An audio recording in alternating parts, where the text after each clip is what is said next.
तो लोग पूछते हैं कौन सा नाम जप करें। तो पहली बात है कि जो आपके गुरु ने नाम दिया है वो नाम जप करो। यदि आपने गुरु नहीं बनाया तो जो नाम आपको भगवान का प्रिय, गोपाल शास्त्र नाम में 1000 नाम है, विष्णु शास्त्र नाम में 1000 नाम है, रामकृष्ण हरि शिव, जो नाम आपको प्रिय हो नाम जप करो। वो आपको गुरु से मिला देगा, गुरु मंत्र दिलवा देंगे, वो आपको भगवत प्राप्ति का सब वही नाम करवा देगा। आप शुरू तो करो नाम जप करना। जिनको सौभाग्य से गुरु मिल गए हैं, अपने गुरु के द्वारा दिए हुए नाम पर आसक्त हो जाओ। और मन का एक स्वभाव है, ये बगल में कुछ लेके चलने का स्वभाव है, गुरु से हटकर कुछ लेके चलने का। ये स्तोत्र ले लें, ये नाम ले लें, ये इसका स्वभाव है। इसी स्वभाव को हटाना है। गुरु ने कहा राम तो राम, गुरु ने कहा राधा तो राधा जीवन, उसी से आप देख लेना सब कुछ प्राप्त हो जाएगा। नाम की बड़ी महिमा है। विभिन्न ग्रंथों में भगवान के विभिन्न नामों को गाया गया है। जो तुम्हें नाम प्रिय लगे या जो गुरुदेव ने दिया है। 38 शास्त्र नाम तो हमारे पास है। भाई जी महाराज से हनुमान प्रसाद पोद्दार जी कहते 38 शास्त्र नाम तो हमारे पास है, 38 सहस्त्र नाम। और भगवान के अनंत नाम है। सभी भगवान के नाम समान बलशाली हैं, पर विशेषता होती गुरु प्रदत्त नाम में। जैसे गोस्वामी जी को राम नाम सर्वोपरि, चैतन्य महाप्रभु कृष्ण नाम सर्वोपरि, हरिवंश महाप्रभु राधा नाम सर्वोपरि, कोई हर्ज नहीं।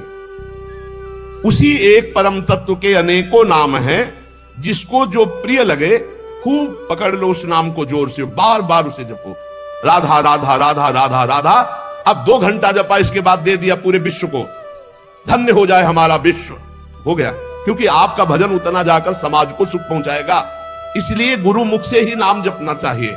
अगर नहीं है तो आप देख लो, कोई न कोई संत के मुख से वो नाम तो निकला ही है। राम कृष्ण हरि, जो भाई जी महाराज कह रहे हैं 38 शास्त्र नाम तो हमारे पास रखे हुए। तो जो भगवान का नाम निरंतर रटते उनमें दिव्य शक्ति जागृत हो जाती। जैसे 2 लकड़ियों के बार बार घर्षण से अग्नि उत्पन्न हो जाती शक्ति।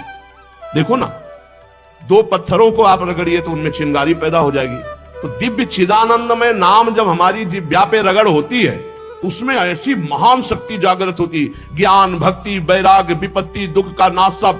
देखो गोस्वामी जी सरल भाषा में कह रहे हैं, राम नाम मणिदीप धरि जीह दे हरि द्वार, तुलसी भीतर बाहरहु जो चाहस उजियार। यदि हृदय में और जगत में भी लोक में मंगल चाहते हो तो अपनी जिह्वा रूपी देहरी पर, जो भीतर और बाहर दोनों को मंगल करेगी, नाम विराजमान कर लो। गोस्वामी जी को प्राण प्रिय है 2 अक्षर राम, ऐसे प्राण प्रिय है हमारा 2 अक्षर राधा। जिह्वा पे विराजमान कर लो, लोक परलोक सब मंगल को प्राप्त हो जाएगा। जो संसार में नाम जब कर रहे तो उनको ऐसा ज्ञान हो जाता है, जैसे गोस्वामी तुलसीदास जी कहते हैं, मैं तो ही अब जान्यो संसार, बानी न सके मोहि हरि के बल, प्रगट कपट आगार। मैं तो ही अब जान्यो संसार, ए संसार में जान गया तुझे। संसार, अब तू कपट का आगार कभी मुझे बांध नहीं सकता, क्योंकि मेरे पास भगवान नाम जप के प्रभाव से वो ज्ञान हो गया। वो ज्ञान हो गया कि अब तो मुझे नहीं बांध सकता। सर्वत्र भगवत दर्शन, तीसरी बात आई। पहला आया अपने इष्ट के अनन्य, दूसरा कैसे हो तो बोले निरंतर नाम जप करो, और तीसरा सर्वत्र भगवत दर्शन। ये सर्वोत्तम बात है। चाहे वो चांडाल हो, पशु हो, पक्षी हो, जड़ हो, चैतन्य हो, जहां तुम्हारी दृष्टि पड़े तो उसमें देखने की कोशिश करो, इसमें भगवान श्री हरि विराज। नहीं आधार नहीं को हरिमा। भगवान कह रहे यो माम पश्यति सर्वत्र सर्वम च मयि पश्यति। जो सब में मुझको देखता है और मुझ में सबको देखता है, वो मेरे नेत्रों से कभी ओझल नहीं होगा, मैं उसके नेत्रों से कभी ओझल नहीं होगा। और एक श्लोक आता है कि मैं किसी में प्रवेश नहीं हूं, कोई मेरे में प्रवेश नहीं। वही यहां कह रहे हैं, नहीं आधार नहीं को हरिमहा। अब क्या मतलब है इसका? बोले इसका मतलब है जैसे कहा जाए बर्फ में पानी नहीं है और पानी में बर्फ नहीं है, बात कैसी रहेगी?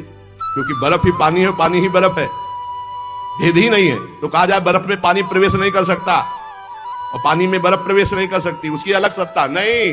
बर्फ ही पानी बनी हुई है, पानी ही बर्फ है, कोई अंतर नहीं। तो कह रहे हैं कि नहीं आधार। बोले कैसी बात कर रहे हो? बोले इसलिए कह रहा हूं कि वही वही है, दूसरा कोई है नहीं। प्रभु किसी में प्रवेश नहीं करते, क्योंकि प्रभु ही है पहले से, तो किसी में प्रवेश करे? और कोई प्रभु में प्रवेश नहीं कर सकता, क्योंकि कोई है ही नहीं, प्रभु ही है। यह रहस्य रघुनाथ कर बेग न जाने कोई, और जो जाने रघुपति कृपा तो सपने मोह न हो। स्वयं हरि जगत बने हुए हैं, सब कुछ ये हरि बैठे हैं। बस ये नेत्रों का हमारा दोष हट जाए, चश्मा बदल जाए, केवल हरि है। सिय राम मैं सब जग जानी, मानी नहीं, जानी, जान के, देख के। अति समीप अति दूर अनोखे, जग महा जग के पार। अति समीप, भगवान कितने समीप है? आपके समीप इतने कि उनसे ज्यादा कोई समीप नहीं है, बहुत नजदीक है। बहिरंतस्य भूतानाम अचरम चरमेव च सूक्ष्मात् तद्विज्ञेयम् दूरस्थम चान्तिके च तत्। इतने नजदीक है कि अपने आप से भी नजदीक हरि है, अपने आप से भी। आप अभी अपने को शरीर मान रहे हैं, या मन मान रहे हैं, या स्वभाव मान रहे हैं, स्थूल सूक्ष्म कारण तीनों से नजदीक भगवान है। अति समीप, और इतने दूर हैं कि जन्म जन्म लग जाएंगे खोजते हुए, मिलना बहुत कठिन है। क्यों? क्योंकि बाहर खोजने से नहीं मिलेंगे, अंदर डूबने से मिलते हैं। अंदर जो लौट कर डूब गया वो पा गया हीरा, और जो बाहर चाबी घर में खो गए हैं और बाहर जंगल में पूरा जीवन ढूंढो, मिलेंगे क्या? घर में लौटो तो सर्वात्मना न विसृजेत बहिरिंद्रियाणि अंतश्च, अंतर में आओ, बहिर्मुख भाग छोड़ो, अंतर्मुख हो करके एक चरणदास चित्त मनंतई से अकेले अंदर घुसो। कुछ लेके नहीं जाओगे, प्रेम गलियत साकरी, जितने संबंध सब ये बोझा है, नहीं ले जाओगे अंदर। अंतर्मुख अकेले होकर असंगो हम, और फिर ढूंढो तो मिल जाएगा, वही मिल जाएगा। और जब वो मिलेगा तो ढूंढने वाला नहीं रहेगा, केवल वही वो है। ये रहस्य जानत तुम्हें हो जाएगी। अति समीप अति दूर अनोखे, जग महा जगते पार, जग महा जगते पार। अति समीप अति दूर, जो अनुभव करना चाहो, हमारे प्रभु की यही मानता है। इस खंबे में है तो यही मिलेंगे आपको, और हृदय में है तो यही हृदय में मिलेंगे, और बद्री नारायण में मिलेंगे तो बद्री नारायण में ही मिलेंगे। जहां जैसी भावना करोगे वैसे ही भगवान मिलेंगे, और सर्वत्र है तो सर्वत्र फिर यहां भी है। पय घृत, कैसे भगवान समाये हुए हैं? जैसे दूध में घी। पय घृत, अब दूध में पूड़ी बनाओ, नहीं बन पाएंगे। अब प्रक्रिया है, दूध को दही जमाओ, दही का मंथन करो, मक्खन निकालो, मक्खन को सिराओ, घी आ गया। ऐसे ही गुरु प्रदत्त साधना के बिना यह दृष्टि नहीं प्राप्त हो सकती। सर्वत्र श्री भगवान है। भगवान कैसे समाये हुए? पय घृत, दूध में घी के समान। पावक काष्ठ, जैसे अग्नि और लकड़ी। लकड़ी में कहीं अग्नि है, लेकिन घर्षण करो, अरण्य मंथन उसी को तो कहते हैं, लकड़ी के घर्षण से अग्नि पैदा हो जाती। बोले बीज महा तरु, जैसे बीज में वृक्ष समाया हुआ है। फल पल्लव डार, जैसे एक छोटे से बीज में पूरा वृक्ष है, उसकी डाल भी है, उसका पत्ता भी है, उसका फल भी है, लेकिन उसको जब आप भूमि पर प्रक्रिया से गाड़े, बीज अंकुरित हो, तब आपको यह अनुभव में आएगा। मान अपमान, सुख दुख, निंदा स्तुति, जन्म मृत्यु, इसे समान देखने वाला जीवन मुक्त होता है। देखो ये, इस पर हमें समान होना पड़ेगा। द्वंद्व विमुक्ता, सुख दुख संगई। क्या देखना होगा? सभी मेरे प्रभु के खेल हैं, सभी में प्रभु भरे हुए हैं, और प्रभु का पावन स्पर्श हमें प्राप्त हो रहा है। इससे मिलता मुझे सर्वदा, सब में सुखद तुम्हारा स्पर्श। अता नहीं हो पाते मन में कभी सोच उद्वेग अमर्ष। चाहे जैसी परिस्थिति हो, बहुत आनंद रहता है यदि भगवत भाव में रहोगे। जगत भाव में तो कैसे भी रहो, दुख ही दुख है। भगवत भाव में बहुत आनंद। बोले जब कोई पीटता है, अपमान करता है, तो मुझे ये दिखाई देता है मेरे हरि है, स्पर्श कर रहे हैं आपके महान पावन स्पर्श का। ये प्रेम, जब हम सर्वत्र भगवान देखते तो दुख नाम की चीज और भगवान का वास्तविक स्पर्श प्राप्त होता है। कभी अनुभव करना, अगर अपमान हो और उस समय आप भगवत भाव में हो, तो अपमान भी आपको और भाव वृद्धि करके रुलाने वाला बन जाएगा, प्रभु के प्रेम में रुलाने वाला। किसी अवस्था में भी होती नहीं अशांति, नहीं उर्दाह, हंसमुख सदा दिखता प्रभु का, नित्य नवीन पूर्ण उत्साह। दृढ़ विश्वास हो जाता है, इसलिए अशांति नहीं होती। एक दिन एक सन्यासी संत विचरण कर रहे थे, तो कुछ उद्दंड लोगों ने सोचा कि कुछ अर्थ होगा, पर उनको ये पता नहीं था कि ये सन्यास के नियम से जो चलते हैं उनके पास अर्थ नहीं होता। वो कभी धन का स्पर्श नहीं करते। नहीं, जो सन्यास धन का स्पर्श नहीं, काठ की स्त्री का भी स्पर्श नहीं। बड़ा नियम, सन्यास धर्म का मतलब ही होता साक्षात नारायण स्वरूप। अब उन्होंने उनके झोला देखा तो उसमें वही गीता आदि शास्त्र और तो कुछ निकला नहीं, तो बड़ी गुस्सा लगी, ईंट से उनका सर फोड़ दिया, खून खून ऐसे, और वो फोड़ के, ऐसे बड़े निर्दयी लोग होते हैं। वहीं से एक डॉक्टर गाड़ी से निकले, देखा एक संत जो है घायल पड़े हैं, उठाया ले गए अपने अस्पताल में, टाका लगाया, दवाई और गर्म दूध पिला रहे थे। तो जो राज कर्मचारी पुलिस को भी सूचना की इन्होंने, तो पुलिस भी साथ वहां आई और कहा, डॉक्टर ने पूछा, महाराज जी आप बता सकते हैं कि किसने आपका सर फोड़ा? बोले बता सकता हूं, पक्का मुझे याद है, आपने। और वो तो बोले महाराज आप कैसी बात करते हो, हम तो पुलिस कर्मचारी का इनकी बात मत मानना, इस समय इनका दिमाग सही नहीं। बोले नहीं, मैं बहुत दिमाग सही बोल रहा हूं, तुम्ही ने मारा और तुम ही दूध पिला रहे हो, तुम्हारे सिवा और किसी ने नहीं किया। अब वो तो घबरा गए, बोले महाराज आप हमें फंसा क्यों रहे हो? बोले नहीं नहीं, तुम हमें नहीं फंसा सकते, तुम ही ले मारा। जब फिर वो डॉक्टर के ऊपर पुलिस वालों ने कहा महात्मा सही बोल रहे, तब उन्होंने पुलिस वालों से कहा कि आप समझो, मेरे भगवान ने वो रूप रखकर मुझे मारा और इस रूप में भगवान ही मुझे बचाए, तो भगवान ही तो है ना। तब उन डॉक्टर बचे, नहीं तो सिद्ध पुरुष अपनी भावना में बोल रहे, बेचारा फंस जाता। आप ही पीटने वाले हो और आप ही दूध पिलाने वाले हो, इसमें कोई अंतर। इसलिए किसी भी तरह उनके हृदय में अशांति या जलन नहीं होती, चाहे वो राम उपासक हो, शिव उपासक हो, कृष्ण उपासक हो, जगदम्बा उपासक। अपने इष्ट को सर्वोपरि मानना और किसी के भी इष्ट की निंदा न करना और उसको नीचा ना दिखाना, अपने लिए अपने इष्ट को सर्वोपरि मानना, ये भावना इतनी जोर की होनी चाहिए कि अपने इष्ट के सिवा और कुछ रह ही न जाए पूरी सृष्टि में। उत्तम के बस असमन माही सपने हूं। पर महाराज मेरे मन में पूर्ति नहीं हो रही, दर्शन की पूर्ति नहीं हो रही, जो प्यास है वो मेरी तृप्ति नहीं हो रही। मैं देख रहा हूं सांवले सलोने आप मेरे ही प्रभु हो, गोरी प्रिया जो आप मेरे ही हो, मुझे कोई संशय नहीं है, पर ये रूप हमारी तृप्ति का कारण नहीं। देख लो इष्ट निष्ठा, जबकि जड़ चैतन्य को सबका बोध है, गोस्वामी जी को। प्रभु जब मैं आपके कर कमल में मुरली देखता हूं और मयूर पिछ मस्तक पर देखता हूं और सीधे खड़े होने की जगह 3 जगह से टेढ़े ललित त्रिभंगी देखता हूं, बड़ा सुंदर रूप है, मुझे तृप्ति नहीं। तुलसी मस्तक तब नवे जब धनुष बाण हो हाथ, साष्टांग दंडवत तो तब करूंगा जब मुरली की जगह सारंग धनुष हो और टेढ़े की जगह सीधे हो जाओ और राज मुकुट चक्रवर्ती सम्राट का धारण किए हुए।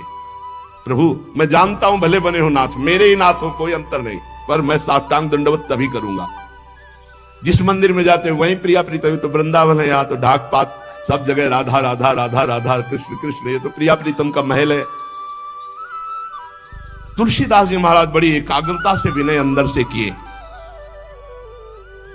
फिर जब देखा एक क्षण में वही भगवान, मुरली अंतर ध्यान हो गई, हाथ सीधे हो गए उसी छवि में, और सारंग धनुष, राज मुकुट और प्रियाजू सियाजू।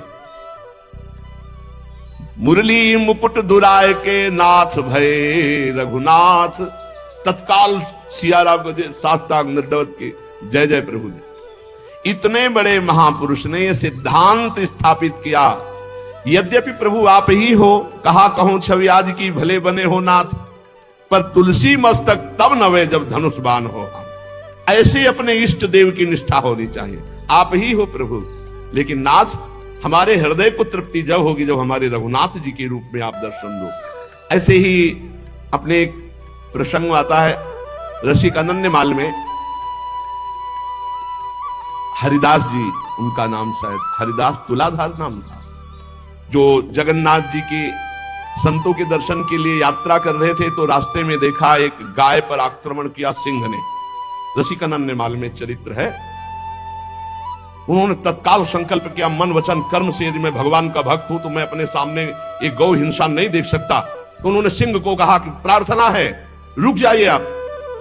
भजन के प्रताप से सिंह रुक गया। भजन का बहुत बड़ा बल होता है। और कहा मुझे खा लीजिए, लेकिन गाय को नहीं खाने देंगे हम। आप कृपा करो, मैं ये नहीं कहता कि आप अपना पेट ना भरो, मांसाई से पेट भरो, लेकिन मुझे खा लो। सिंह ऐसी दृष्टि से मानो देखा, उनके हृदय में आया कि अच्छा मैं बूढ़ा हूं, तुम्हारा पेट नहीं भरेगा, तो मेरे जवान लड़का, बस मुझे कुछ समय दीजिए, मैं लौट के जाता हूं, अपने पुत्र को साथ लेके आता हूं, वो हष्ट पुष्ट जवान है और मैं, दोनों को खा लेना, गाय मत खाओ। भजन का बड़ा प्रभाव होता है। सिंह शांत हो गया, वो लौट के आए, अपने पुत्र से कहा मैं वचन दे के आया हूं सिंह को, वो गाय को खा रहा था, अब आप चलो और हम दोनों को खाएगा, उसका पेट भर जाएगा। ये देखो, धर्मात्मा पुरुष की संतानों, उनका पहली बात तो पिता आज्ञा का पालन होगा, और दूसरी बात गौ रक्षा के लिए हमारे प्राण जाएंगे। आज हमारा जन्म धारण करना सार्थक हो गया, और पिताजी चलो आगे आगे। उपासक में जितनी अनन्यता आ जाएगी, उतने इष्ट देव की समीपता का उसे अनुभव होने लगेगा। अब इस अनन्यता को हम कैसे प्राप्त करें? तो कह रहे नाम जप के द्वारा। भगवान नाम जप में इतनी सामर्थ्य है कि अन्य अन्य आश्रय, अन्य अन्य जगह जो गया हुआ मन है, वो लौटकर अपने इष्ट में अनन्य हो जाएगा।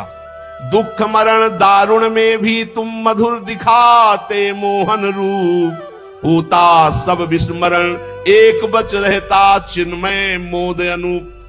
जिसकी दृष्टि में भगवान रहते हैं उसको कभी दुख नहीं होता, वो हर स्थिति में अपने भगवान को देखता रहता है। छाए रहते सतत नित्य प्रतिदिक में परम शांति आनंद, हो चाहे कैसा भी कहीं मनोहर घोर कांड स्वच्छंद। चाहे घोर स्थिति हो या मनोहर स्थिति हो, हे मेरे प्रीतम, आप ही उसमें विराजमान होकर के मेरे लिए आनंद मोद बढ़ाने वाला कार्य करते हो। भला कहीं पिटने वाला, विपत्ति, अपमान, निंदा, इससे कहीं मोद हो सकता है, लेकिन भक्तों को मोद होता है, क्योंकि वो भगवान का विधान मानते हैं। इसलिए सभी दृश्य हैं, सभी तुम्ही लीलामय के अभिनय सुंदर, सब में तुम्ही नृत्य करते नित नट नागर ऋषि मुनि मनहर। हे मुनियों के मन का हरण करने वाले मोहन मदन त्रिभंगी, मोहन मुनि मन रंगी, आप ही हो हर स्थिति में, हर परिस्थिति में। इसलिए मुझे कभी अशांति, कभी हृदय में जलन नहीं होती। तो ये तीन बातें जीवन में भक्त के आ जानी चाहिए। पहली बात है, हमें अपनी शक्ति को जागृत करना है सात्विक आराधना के द्वारा, और वो शक्ति है अनन्य भाव, अपने इष्ट में आ जाना। अनन्य भाव की पूर्ति के लिए निरंतर नाम जप करना है, और वो नाम है गुरु प्रदत्त, या गुरु नहीं मिले तो जो नाम प्रिय लगे निरंतर। तीसरी बात है कि सब में हमारे भगवान विराजमान हैं, सब विधान मेरे भगवान के हैं, इसलिए मेरा कभी अमंगल, कभी अहित हो ही नहीं सकता, क्योंकि मंगल भवन भगवान का विधान, चाहे वो अपमान हो, चाहे निंदा हो, चाहे तिरस्कार हो, वो मंगल ही होता है। इन तीन बातों में जो स्थित हो गया, वो तीनों लोकों पर विजय प्राप्त कर लिया, त्रिगुणात्मिका माया पर विजय प्राप्त कर लिया, वो त्रिभुवनपति का प्राण